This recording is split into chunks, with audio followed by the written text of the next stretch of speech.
what to you really defines a serious flute student? Is that certain schools of study? Is that a certain mindset? I'd just love to hear your thoughts on that, if I may. I'll start. I mean, I think that the idea of you're always learning, no matter how old you get, that's really important.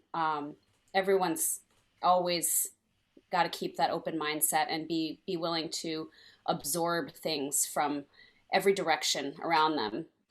Teachers come in many shapes and sizes, and so trying to be a student of life and learn about music in other channels besides just through flute lessons.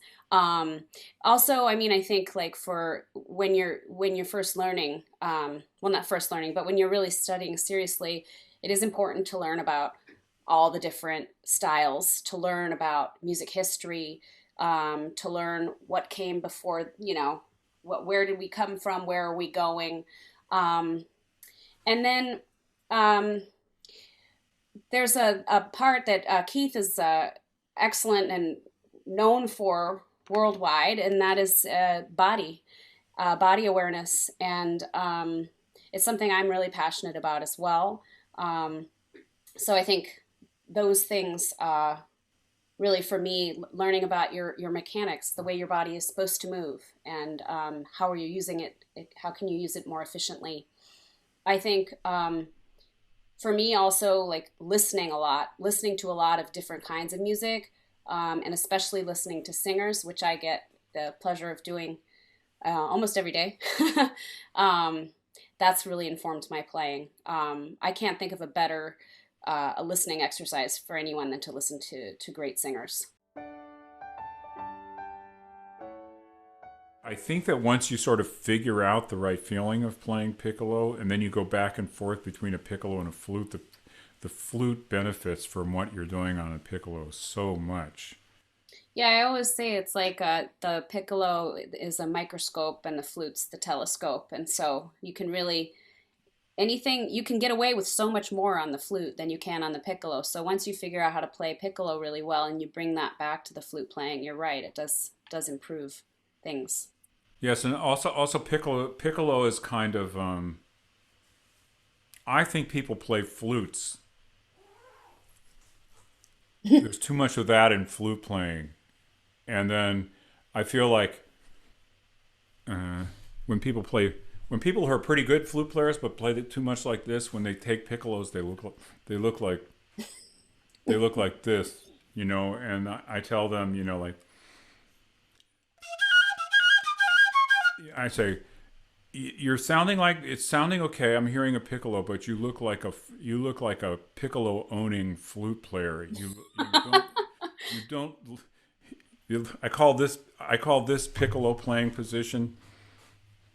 Dude, where's my flute? Yeah. That is not a piccolo position. Piccolos are, in case you haven't noticed, smaller than flutes. Yeah. So like your arms, they're like the hand position, the way the hands feel when you're playing piccolo, really comfy. It for me, it feels like I have hand puppets or something like that. It's like, oh, you want to hear the Vivaldi? Yeah, yeah, I'd like to play it too. It feels it feels like this. So it's like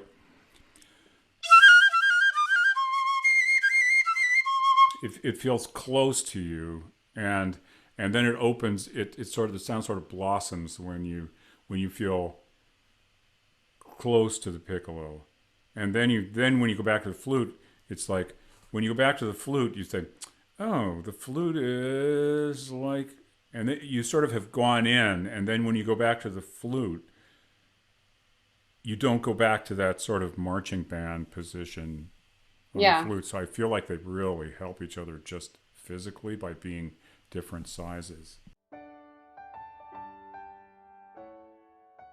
I feel like a real thing with people playing excerpts is that they want to play perfect, and they make sounds that are kind of like, and they sort of like I'm going to they're trying to mow the thing down, and and you might play every note and it might be marked mezzo forte, but there are these peaks and that, like really great players kind of there are things that people throw away. You don't really like go like support, you go like,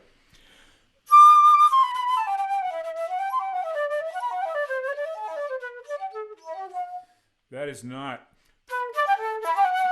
like when somebody hears you play like that, it's gonna sound chaotic. But if there's this sort of graceful like choosing what the important notes are and throwing away the unimportant note thing, that is like magical. Yeah. And so I think Outlining. yeah, like Mhm. Schenker analysis, like kind of like like taking the skeleton of something Yeah. and then fleshing it out. That was a beautiful thing that Knifinger did. Knifinger would teach you to ornament Baroque music, but he'd teach you to ornament things like using Telemann methodical sonatas and things like that, and outlining the harmony. But also Tom would have what you would call, um, you know, unornamenting things like Bach sonatas. Like the E major Bach sonata has all these da, da, da, da, da, da, da, it has all these filigree notes, and then Tom Right. would have you say, "What's the melody?" And you would have to take all the moving notes out and play the structure. You know what's great for that? Vivaldi Piccolo Concerto. Why, yes, Like, Vivaldi very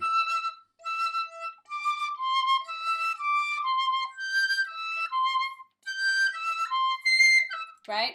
right.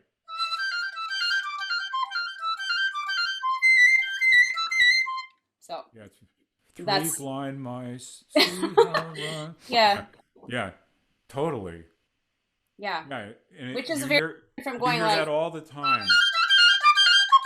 that's every note, right? But That's right. yeah. Yeah, So yeah.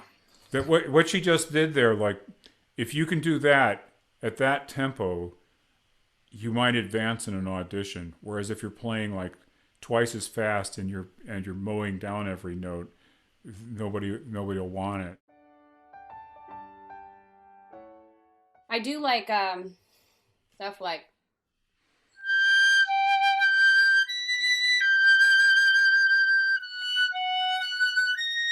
stuff like that. Hmm. Um, what I do a Do lot you of. play with vibrato all the time? I heard a Oh gorgeous yes, of vibrato. course. Yes, thank You know I you. do, Keith. Every single note, even the little short ones. Thank you, thank you, thank you. And yes, this seems to be a controversy. It seems to be an issue that is somewhat generational. People say, "Oh, well, you don't want to just play vibrato over every single note that you play, even when you're playing fast. Do Vibrato people should say you." that? People say that. Oh, I got news for you. Yeah, what a so they say horrifying thought. use the vibrato sparingly, and Mm. then don't vibrate the fast notes and things like that. You know, and then No, I mean, for me, my it's like that's the life in the sound. Sound is vibration. So if you don't vibrate, you're actually fighting with your instrument. yeah, and I have this feeling when people are doing like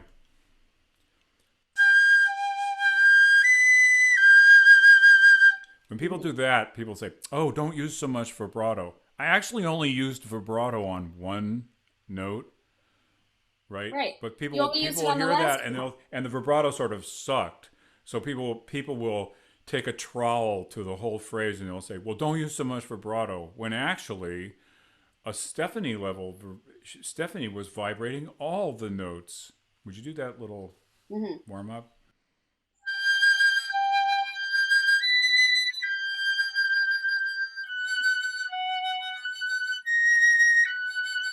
Yeah, and her vibrato is awesomely gorgeous and very independent of her fingers. She's not doing like she's not doing that. Her fingers are moving and she's vibrating through the finger movement. the fingers Yeah, are it's moving. like taffy.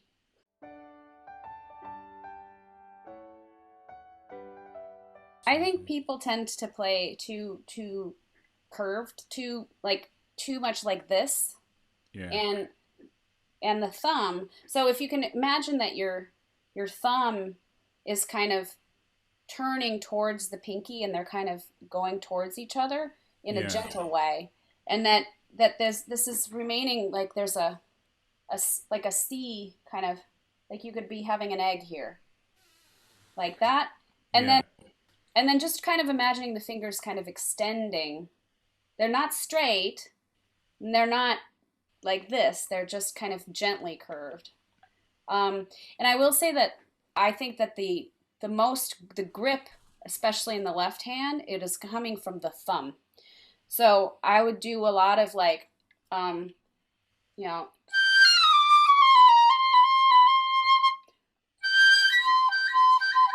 whatever you're doing, just kind of wiggle the thumb so it frees it up, because it gets locked, and it gets pressing very hard towards the piccolo. When the thumb is gripping, the rest of the fingers have to yeah. grip. There's It feels no like option otherwise. yeah, it feels like what's the matter with my fingers, but it's It's really actually the coming thumb. from your thumb. Yeah, because And if you're gripping with the thumb, your fingers can't be free at and you all. kind of pinch the Yeah, opposition thing is like you're kind of pinching the instrument between your index finger and your thumb like this. Whereas yeah. if the thumb feels like it's got a diagonal relationship Hmm. with the ring finger, it on both instruments, like it means that I'm opposing my index finger with my thumb. So from the back I look like this. So you hear this like you hear this kind of sound, and you could say, well, my fingers are tight, but it's actually the thumb.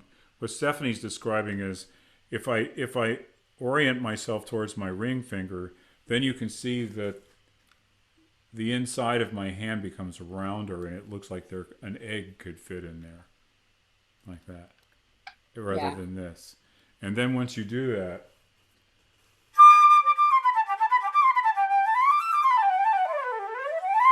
then it frees up all the fingers, but it frees up these the index finger and the second finger are super important. Do that. Yeah, If you think of when you pick your instrument up, piccolo or flute, that you're really letting the flute sit on the thumb and this finger, rather than picking it up and gripping it like it's so easy to do, especially with the flute because it's bigger, but really picking it up without any fingers down, and like thinking of it really resting on that thumb, then the fingers are free in the right hand too. if we get into the body awareness thing, the thing that's so startling about Alexander technique or I these goofy tricks that I learned in the early 80s, but you can say, well, I'm a goofy breathing teacher and you guys are all going to put your fingers next to your lips, make a wishy low sound, and then pick up your instrument and I'm going to count it off and you're going to play. So 50 people do this. Take your instruments. 2, ready, play. And then it sounds like incredible intonation and incredibly more musical, and people know that they sound better.